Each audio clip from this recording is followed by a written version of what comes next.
Is it possible to easily get that slide back up that I totally forgot to have you do? One of my other gratitudes is for Sue, who keeps working and working and working on perfecting this PowerPoint experience.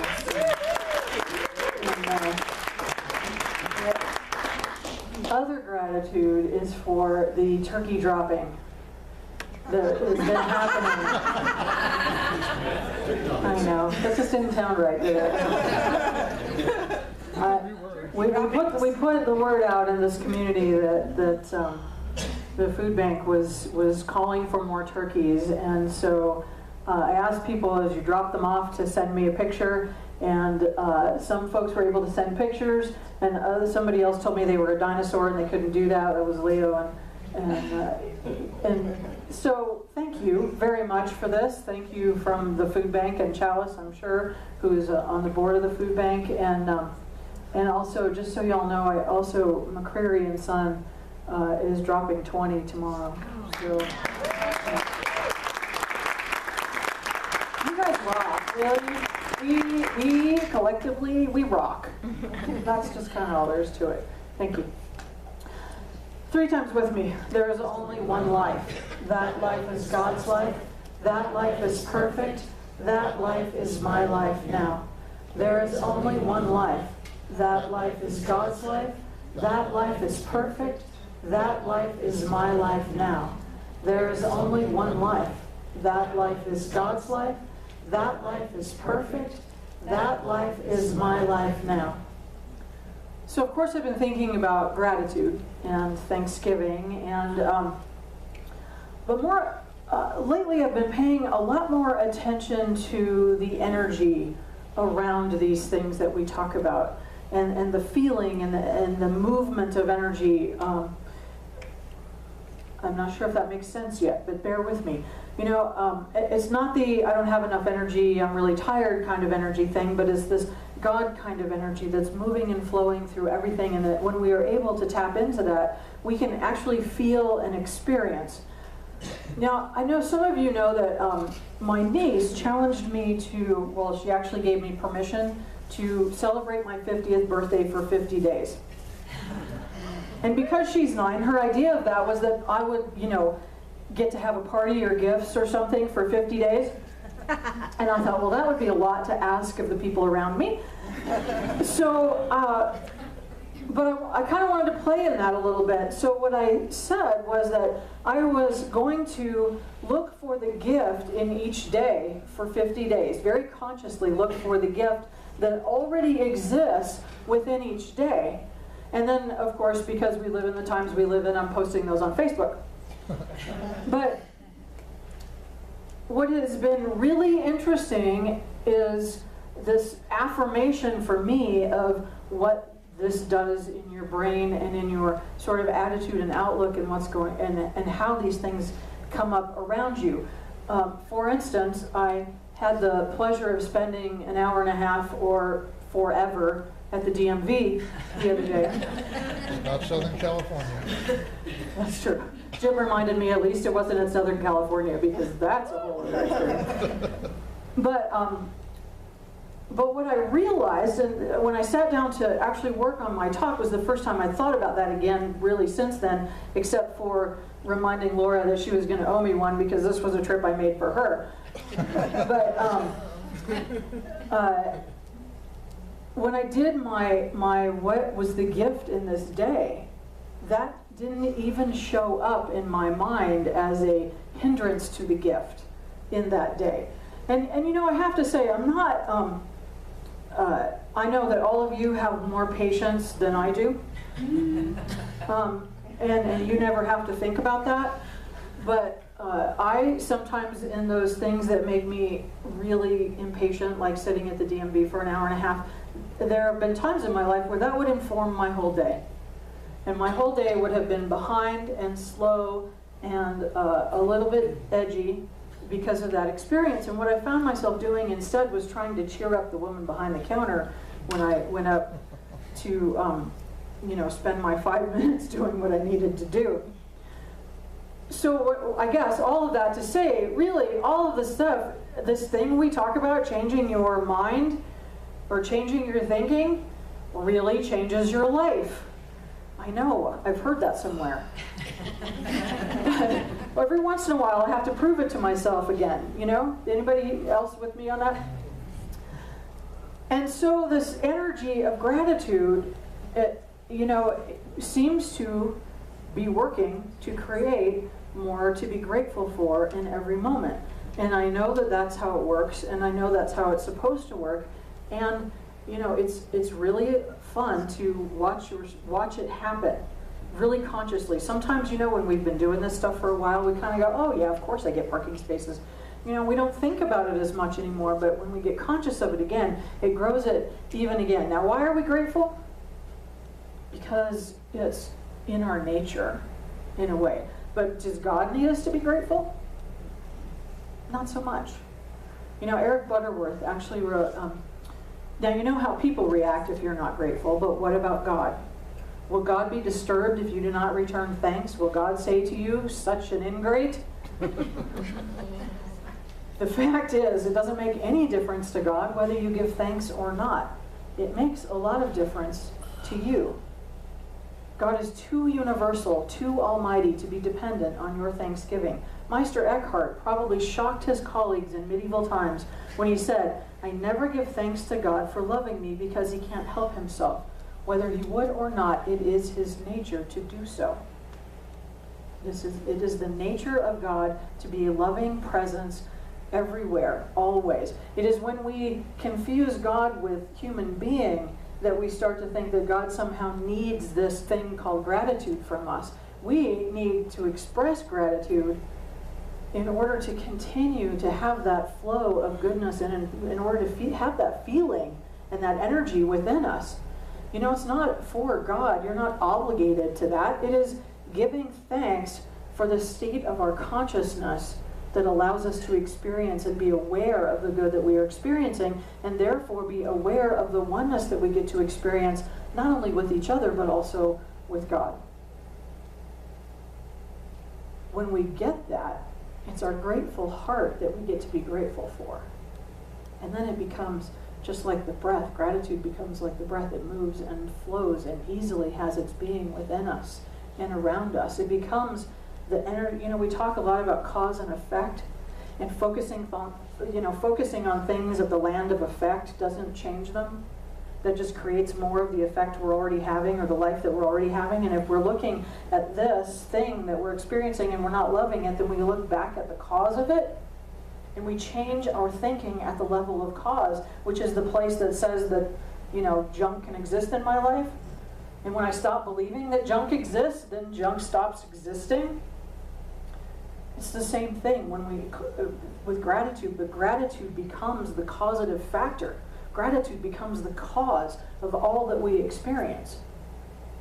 The Hebrew term for gratitude is, I hope I'm not butchering this, hakarat hatov, which actually means recognizing the good. Recognizing the good. Practicing gratitude means recognizing the good that is already ours. And taking the good that is ours and growing it and making the best of it and sort of exploding it all over ourselves and the people around us.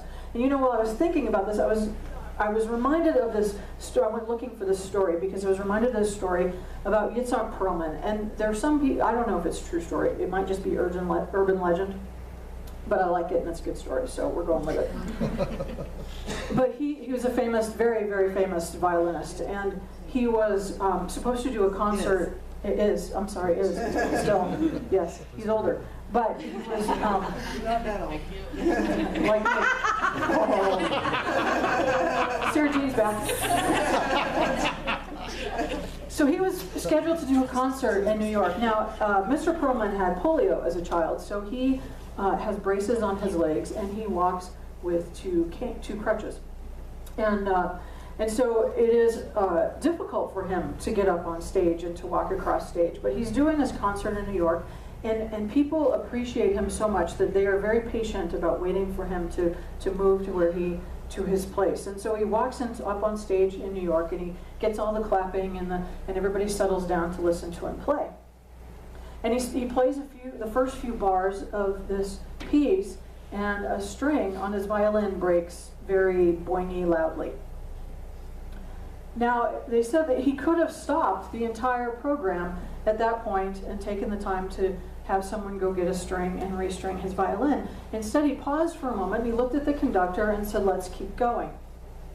And so in that moment, he took what was, and his gratitude and his appreciation for the music and for his talent and ability, and he played the piece on the 3 strings, changing, making the notes work, and he said in his mind, changing the piece so that it would still work with the strings that he had. Now, I'm not sure that I would recommend this to very many people. But the people in the audience knew that they had seen something and heard something incredibly extraordinary. But when he asked everyone after they were clapping to be quiet, and he said, it is the artist's task to make beautiful music with what you have left. And we have those moments where we just don't know if we have anything left, don't we sometimes? Where it's like all out there, and it's all there, and we're going, what else can I do or give or be, and I'm tired. And something within us calls from an even deeper place and says, you can make music with whatever you have left. It was up to him to make it the most amazing thing that he could make it with what he had. And I kind of wonder, was he talking about 3 strings, or what was left of working in his body, or all of it? And it doesn't really matter, because his heart was all in. And that's the step, I think, is when our heart goes all in, something responds. The universe responds, spirit responds, and elevates all that we can do and are able to do, and says yes, and makes it and supports it in being the most beautiful expression that it can be. Now, some of us have had that experience where we're in that energy, the energy of being really connected and knowing who we are and where we are and what God is, and having that feeling. And it happens when we meditate, it happens when we're in prayer, it happens when we're usually in a still, quiet place. But it is this energy field of heart that moves around us. Now, I've had some of those, I've had those experiences in meditation and whatnot, and I had a longer experience earlier this year that was interesting, and I haven't talked about this, and I'm not sure why I'm supposed to talk about it now, but it kept coming up this week. It came up several times this week, and with that little voice that I'd go, I don't want to talk about that. And it says, oh, you got to talk about that. But most of you know I had my knee replaced earlier in the year, right? During or after, so it took them a little, like an extra dose of whatever that stuff is they give you to block everything, to get me out. And then in the recovery room, they had trouble bringing me back up.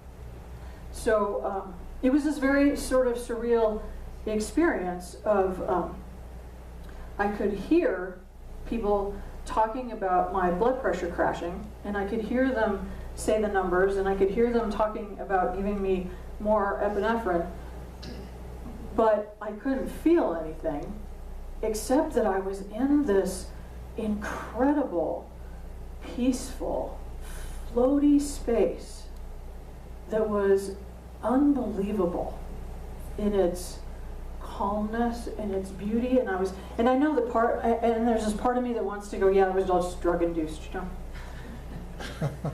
because I was having this conversation in my mind of, well, maybe this really is it. That went through my head. Maybe this really is it. Maybe it's not. I was like, I still feel like I have things to do. I didn't write enough letters before I came into the surgery to be done with that. I wrote some ahead of time, but it continued for what felt like a really long time in this place of, and it got very clear in that space that it was okay either way. That whatever experience was next was going to be okay. And that has carried sort of, I don't know, this feeling, this energy tone of it's all going to be okay, has really stayed with me since that time. I mean, yes, I'd like to tell you that, like, I came out of it in this, oh, I'm always blissed out sort of place, where I never get mad and I never get sad, and I never have any of those up and down experiences. Yes, Julia's back too. I would love to tell you that that's, and I wouldn't love to tell you that, because honestly, when I started thinking about it, I was like, if that's how I had come out of it, that wouldn't really be life. Because life is here to be lived and fully experienced in all of its ups and downs and in-betweens, and then in those ups and downs to always remember that it's all going to be okay. No matter what it kind of looks like right now. I think it did change some things. I think that it grew my ability, my capacity for the one-on-one compassion and even larger compassion in the world, but it has opened up this place of sort of of experiencing other people's energy at an even deeper level than I already was, which is, you know, something I was already working with. But it is really so much easier now to tap into the good stuff, to tap into that compassion, to tap into that loving space, to kind of let go and know that everything's going to be okay. But what I know from that, besides this incredible affirmation that all of my life's work and all of this I do is correct, and that I'm speaking the truth when I'm speaking, which I already knew, but you know how you gotta know here and all over you sometimes. I also know that it is available to every one of us in every moment without having that sort of crazy experience in the hospital. I know that it is available to each and every one of us when we take the time to be still and to be grateful and to know and to have it move through us. Ernest Holmes wrote, "You exist that this power may have another and unique outlet for its expression." You exist so this power may have a unique outlet for its expression. The more life you express, the more that flows through you. Therefore, every legitimate desire you have is the pushing of this power through you into its own self-expression. In this way, you are in partnership with the infinite. You are in partnership with the infinite. So I thought this week, while we're in this holiday of gratefulness, and we're in this holiday of we're not shopping on Thanksgiving, right? And we're in this place of gathering with people that hopefully with people that we love and like, but mostly people we love sometimes. Because, you know, the holidays, family, I know that gets complicated for people sometimes. You can look at all of that and be in this, my prayer for you this week is that you can look at all of it and just be filled up by it. Be filled up by the good in every one of those experiences. Look for the good in every one of those experiences with a conscious heart, with your heart all in, making the absolute best, most amazing music that you can make with whatever is in front of you and with whatever is within you. And then my prayer continues for you that all of that just overflows out of you and around you and is shared with the people that you choose to experience this thing called life with. And I thank you for your presence and your power and your turkeys and your willingness to play along and participate and be here in this incredible space of community and in this incredible space of God. Namaste. Peace be with you. Who would like prayer? Oh, the other thing that I am grateful for is that we know absolutely that asking for prayer does not mean that something is wrong with us. It does not mean that something needs to be fixed. It means that we are expressing and experiencing fully in our lives. And of course, we want prayer to support all of that.